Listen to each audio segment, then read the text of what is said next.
ഇനി അടുത്തൊരു ടേമാണ് അംഫോട്ടറിക് സബ്സ്റ്റാൻസ് അല്ലെങ്കിൽ ആംഫിപ്രോട്ടിക് സബ്സ്റ്റാൻസ് എന്നും പറയും കേട്ടോ. ആംഫിപ്രോട്ടിക്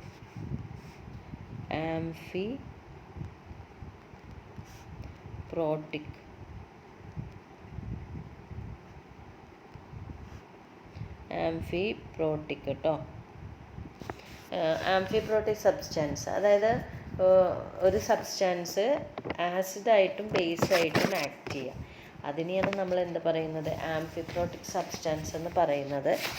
എക്സാമ്പിൾ ഇപ്പം നമ്മൾ കണ്ടു, ഏതാണ്, വാട്ടർ അല്ലേ. വാട്ടറിന് ചില കേസിൽ സ്പീഷീസായിട്ട് റിയാക്ട് ചെയ്യുമ്പോൾ അവിടെ ആസിഡായിട്ട് റിയാക്ട് ചെയ്യും, പക്ഷേ ചില സ്പീഷീസായിട്ട് റിയാക്ട് ചെയ്യുമ്പോൾ ബേസായിട്ട് ആക്ട് ചെയ്യും. ഇപ്പോൾ കുറച്ച് എക്സാമ്പിൾ നോക്കാം. ഇപ്പോൾ അമോണിയയായിട്ട് വാട്ടർ റിയാക്ട് ചെയ്യുമ്പോൾ ഇവിടെ വാട്ടർ ആസിഡായിട്ടാണ് ആക്ട് ചെയ്യുക. നേരെ തിരിച്ചുള്ള റിയാക്ഷൻ നോക്കാം. അമോണിയം അയോൺ ആണെങ്കിൽ നമ്മളത് കണ്ടു, വാട്ടറായിട്ട് റിയാക്ട് ചെയ്യുമ്പോൾ അത് ബേസായിട്ടാണ് ആക്ട് ചെയ്യുക. ഓക്കെ. അതേപോലെ തന്നെ HCl ആയിട്ട് വാട്ടർ റിയാക്ട് ചെയ്യുമ്പോഴോ ഇത് ആസിഡാണ്, അപ്പോൾ അത് പ്രോട്ടോണിനെ ഡൊണേറ്റ് ചെയ്യും. ആ പ്രോട്ടോൺ ആരെ ആക്സെപ്റ്റ് ചെയ്യണം, വാട്ടർ. അപ്പോൾ അതുകൊണ്ട് ഇവിടെ വാട്ടർ ബേസായിട്ട് ആക്ട് ചെയ്യുന്നു. ഇനി അതേപോലെ തന്നെ HCl-ഉം ബൈകാർബണേറ്റ്, ബൈകാർബണേറ്റ്. ഇവിടെ ആക്ച്വലി ഇത് ആസിഡാണ്, ഇതിൽ H ഉണ്ട് പോവാൻ, പക്ഷേ അതിനേക്കാളും സ്ട്രോങ് ആയിട്ടുള്ള HCl വരുന്ന കാരണം ഇതെന്തായിട്ടാണ് ഇവിടെ ആക്ട് ചെയ്യുക, ബേസായിട്ട്. പക്ഷേ അമോണിയ ആയിട്ട് റിയാക്ട് ചെയ്യുമ്പോൾ ഇയാൾ എന്ത് ചെയ്യുന്നു, ആസിഡായിട്ടാണ് ആക്ട് ചെയ്യുക. ഈ H+ അയോൺ ഇങ്ങോട്ടാണ് വിട്ടുകൊടുക്കുന്നത്. ആരോ ശ്രദ്ധിക്കുക, ഇവിടെ ആരോ ഇങ്ങോട്ടാണ്, H+നെ ഇതിലോട്ടാണ് വിടുന്നത്, പക്ഷേ ഈ കേസിൽ ഇങ്ങോട്ടാണ് വിടുന്നത്. ഓക്കെ. അപ്പോൾ അതുകൊണ്ട് ബൈകാർബണേറ്റ് ബേസായിട്ട്, അതൊരു എക്സാമ്പിളാണ്. അപ്പോൾ വാട്ടറിന് ആംഫിപ്രോട്ടിക്കായിട്ട് ആക്ട് ചെയ്യാം. അതേപോലെ തന്നെ ബൈകാർബണേറ്റ് അയോണിന് ആംഫിപ്രോട്ടിക്കായിട്ട് ആക്ട് ചെയ്യാം. അതേപോലെ തന്നെ ബൈസൾഫേറ്റ് HS-, അതേപോലെ HSO4-, H2PO4-, ഇതൊക്കെ ആംഫിപ്രോട്ടിക് സ്പീഷീസായിട്ട് ആക്ട് ചെയ്യാൻ പറ്റും. ഇനി അടുത്തത് relative strength of acids and bases ആണ് പറയുന്നത്. അപ്പോൾ നമ്മൾ ആസിഡിൻ്റെ സ്ട്രെങ്ത് എന്ന് പറയുന്നത് അതിൻ്റെ ടെൻഡൻസി ഓഫ് ഡൊണേറ്റിംഗ് H+ അയോണാണ്. സ്ട്രോങ് ആയിട്ട് അല്ലെങ്കിൽ ഈസി ആയിട്ട് ഫാസ്റ്റായിട്ട് H+ അയോണ് ഡൊണേറ്റ് ചെയ്യുന്നതുണ്ടെങ്കിൽ അതിന് നമുക്ക് സ്ട്രോങ് ആസിഡ് എന്ന് പറയാം. അതല്ല സ്ലോ ആയിട്ടാണ് H+ അയോണ് ഡൊണേറ്റ് ചെയ്യുന്നതെങ്കിൽ അതിനെ വീക്ക് ആസിഡ് എന്ന് പറയാം. അതേപോലെ തന്നെയാണ് ബേസ്, സ്ട്രോങ് ബേസും വീക്ക് ബേസും. സ്ട്രോങ് ബേസ് എന്ന് പറയുമ്പോൾ it has a strong tendency to accept proton. അതേസമയം വീക്ക് ടെൻഡൻസി, സ്ലോ ആയിട്ടാണ് പ്രോട്ടോണെ ആക്സെപ്റ്റ് ചെയ്യുന്നതെങ്കിൽ അതിനെ നമ്മൾ വീക്ക് ബേസ് എന്നാണ് പറയുക. ഇപ്പോൾ ഒരു എക്സാമ്പിൾ നോക്കുക, ഹൈഡ്രോക്ലോറിക് ആസിഡും വാട്ടറും തമ്മിലുള്ള റിയാക്ഷൻ നോക്കുക. അപ്പോൾ ഈ ആരോ നോക്കൂ, ഇക്വിലിബ്രിയം എങ്ങോട്ടാണ് ഷിഫ്റ്റ് ചെയ്തിട്ടുള്ളത്, റൈറ്റിലോട്ടാണ് അല്ലേ. അപ്പോൾ അതിനർത്ഥം എന്താണ്, HCl-ന് has strong tendency to donate H+ ion to form Cl-. അപ്പോൾ ഇവിടെ HCl ആസിഡാണ്, അതിൻ്റെ കോൺജുഗേറ്റ് ബേസാണ് ക്ലോറൈഡ് അയോണ്. പക്ഷേ ഈ ക്ലോറൈഡ് അയോണിന് വെരി വീക്ക് ടെൻഡൻസി ഉള്ളൂ പ്രോട്ടോണെ ആക്സെപ്റ്റ് ചെയ്യാൻ, വീക്ക് ബേസാണ്. അപ്പോൾ ഒരു സ്ട്രോങ് ആസിഡിൻ്റെ കോൺജുഗേറ്റ് ബേസ് എന്ന് പറയുന്നത് വീക്കായിരിക്കും. ഓക്കെ. പിന്നെ മറ്റൊരു എക്സാമ്പിൾ നോക്കാം, അസിറ്റിക് ആസിഡും ബേസും തമ്മിൽ റിയാക്ഷൻ. അപ്പോൾ നമുക്കറിയാം ഇവിടെ ഇക്വിലിബ്രിയം നോക്കൂ, എങ്ങോട്ടാണ് ഷിഫ്റ്റ് ചെയ്തിട്ടുള്ളത്, മോർ ടുവേർഡ്സ് ലെഫ്റ്റാണ്. അതായത് അസിറ്റിക് ആസിഡിന് വളരെ കുറച്ച് ടെൻഡൻസി ഉള്ളൂ അസറ്റേറ്റ് അയോണായിട്ട് മാറാൻ. ഈ അസറ്റേറ്റ് അയോണാണ് അസിറ്റിക് ആസിഡിൻ്റെ കോൺജുഗേറ്റ് ബേസ്.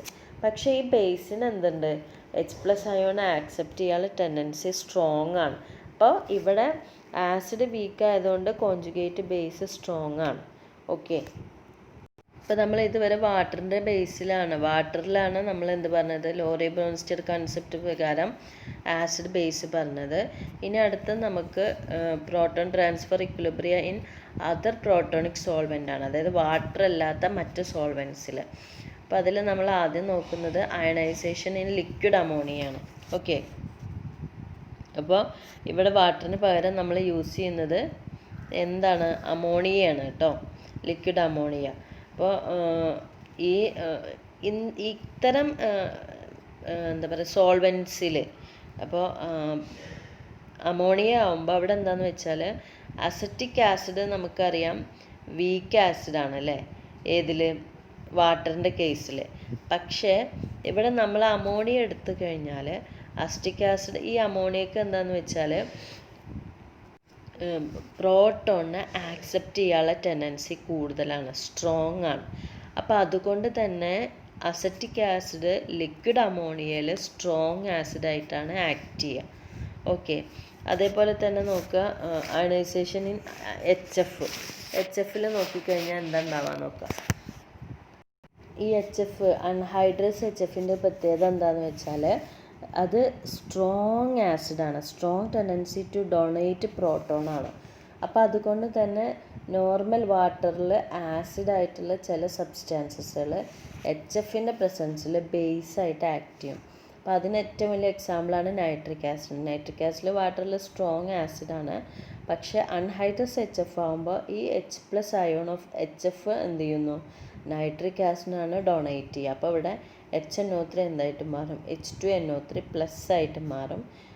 HF ഫ്ലൂറൈഡ്, അതിൻ്റെ കോൺജുഗേറ്റ് ബേസാണത്.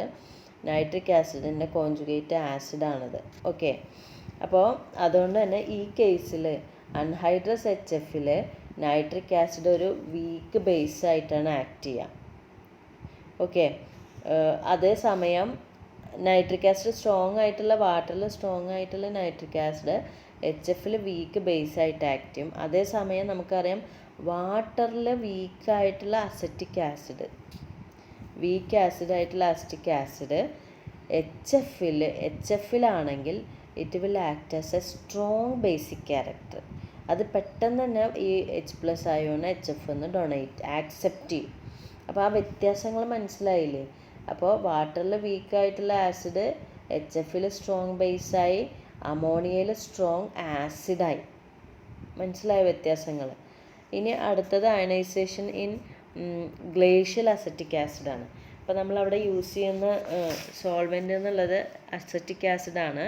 അപ്പോൾ അസറ്റിക് ആസിഡ് എന്ന് പറയുന്നത് വീക്ക് ആസിഡാണെന്ന് നമുക്കറിയാം. പക്ഷേ നമ്മൾ ഈ അസറ്റിക് ആസിഡിന് അമോണിയയുടെ പ്രസൻസിൽ എടുത്തു കഴിഞ്ഞാൽ, അമോണിയ, ഇപ്പോൾ അസറ്റിക് ആസിഡും അമോണിയം റിയാക്ട് ചെയ്യാണ്, CH3COOH, അവിടെ സോൾവെൻ്റ് ആയിട്ട് എടുക്കുന്നത് അമോണിയാണ്. നമുക്കറിയാം അമോണിയ ഒരു ബേസാണ്, സ്ട്രോങ് ബേസാണ്. അപ്പോൾ അതിന് strong tendency to accept proton from acetic ആസിഡാണ്, H+ അയോണിനെ ആക്സെപ്റ്റ് ചെയ്യുക. അപ്പോൾ അതുകൊണ്ടാണ് നമ്മളവിടെ അമോണിയ എന്തായിട്ട് ആക്ട് ചെയ്തത്, ഈ കേസിൽ അസറ്റിക് ആസിഡ് എന്തായിട്ട് ആക്ട് ചെയ്തത്, സ്ട്രോങ് ആസിഡ് ക്യാരക്ടറായിട്ട് ആക്ട് ചെയ്തത്. ഓക്കെ, അപ്പോൾ ഇത്രയാണ് നമ്മൾ ഡിഫറെൻറ്റ് ടൈപ്പ് സോൾവെൻസിൽ യൂസ് ചെയ്യുമ്പോഴുള്ള ബ്രോൺസ്റ്റഡ് ലോറി കൺസെപ്റ്റ്. ഇനി ഇതിൻ്റെ advantages of Bronsted Lowry concept നോക്കാം.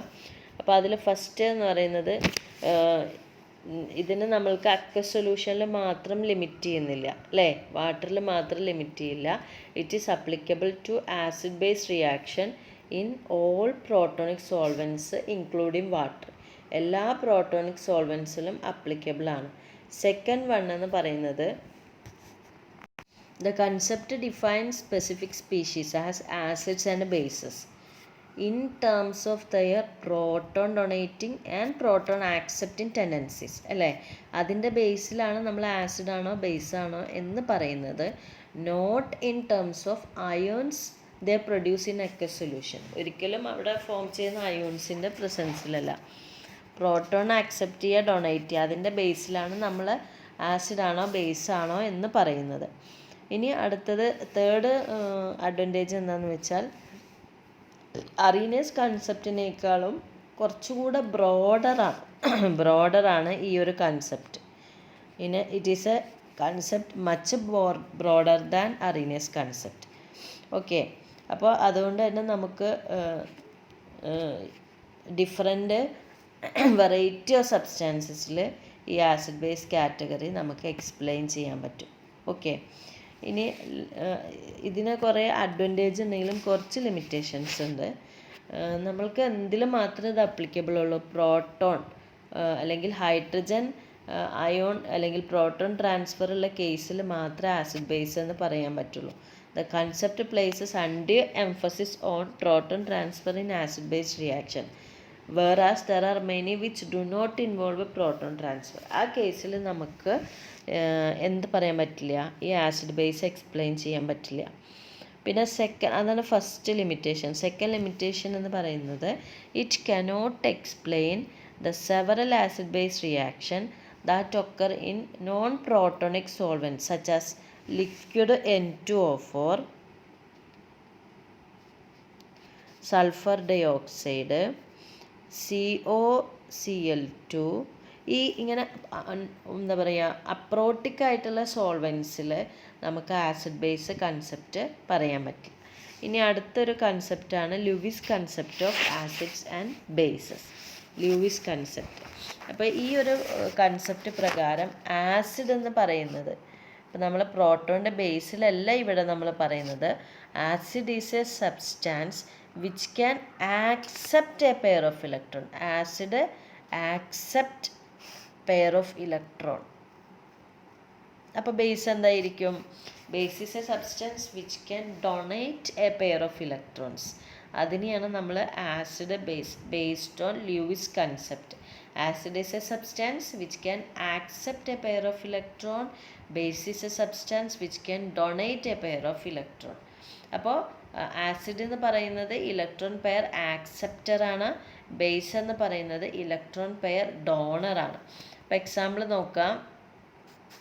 അമോണിയം BF3 ആണ് റിയാക്ട് ചെയ്യുന്നത്. അപ്പം നമുക്കറിയാം അമോണിയ എന്ന് പറയുന്നത് അതിൽ ഒരു ലോൺ പെയർ ഉണ്ട് അല്ലേ. BF3 എന്ന് പറയുന്നത് അതിന് ചുറ്റും 6 ഇലക്ട്രോണേ ഉള്ളൂ. BF3 boron 3 ഫ്ലൂറിനാറ്റ് 6 electron. ഇവിടെ ആകുമ്പോൾ 8 ഉണ്ട്, പിന്നെ ഒരു ലോൺ പെയറും ഉണ്ട്. അപ്പോൾ അതുകൊണ്ട് തന്നെ അമോണിയ എന്ത് ചെയ്യുന്നു, ഈ ലോൺ പെയറിനെ കംപ്ലീറ്റ് ആയിട്ട് വിട്ടുകൊടുക്കില്ല, പക്ഷെ ഷെയർ ചെയ്യും. അപ്പോൾ അതുകൊണ്ട് തന്നെ ഇലക്ട്രോൺ ഡോണർ എന്ന് പറയും. So ammonia act as A base, BF3 act as A acid. ബ്രോൺസ്റ്റൺ-ലോറി concept പ്രകാരം ഇതുതന്നെയാണ്. പക്ഷേ ഇവിടെ നമ്മൾ എക്സ്പ്ലെയിൻ ചെയ്യുന്ന മെത്തേഡ് മാറി. ഇലക്ട്രോൺ പെയേഴ്സിൻ്റെ ബേസിലാണ് പറയുന്നത്. ഇലക്ട്രോൺ പെയർ ആക്സെപ്റ്റർ ആസിഡും ഇലക്ട്രോൺ പെയർ ഡോണർ ബേസുമാണ്. ഇപ്പം നമ്മൾ അനദർ എക്സാമ്പിൾ നോക്കുക. അമോണിയം H+ അയോണും. അപ്പോൾ ഇതേപോലെ തന്നെ ഇതെന്ത് ചെയ്യുന്നു, അമോണിയ എന്ത് ചെയ്യുന്നു, ഇലക്ട്രോൺ പെയറിന് H+ അയോണ് വിട്ടുകൊടുത്തിട്ട് അവിടെ NH3H+ ഫോം ചെയ്യുന്നു. അമോണിയം അയോണ് ഫോം ചെയ്യും, NH4+.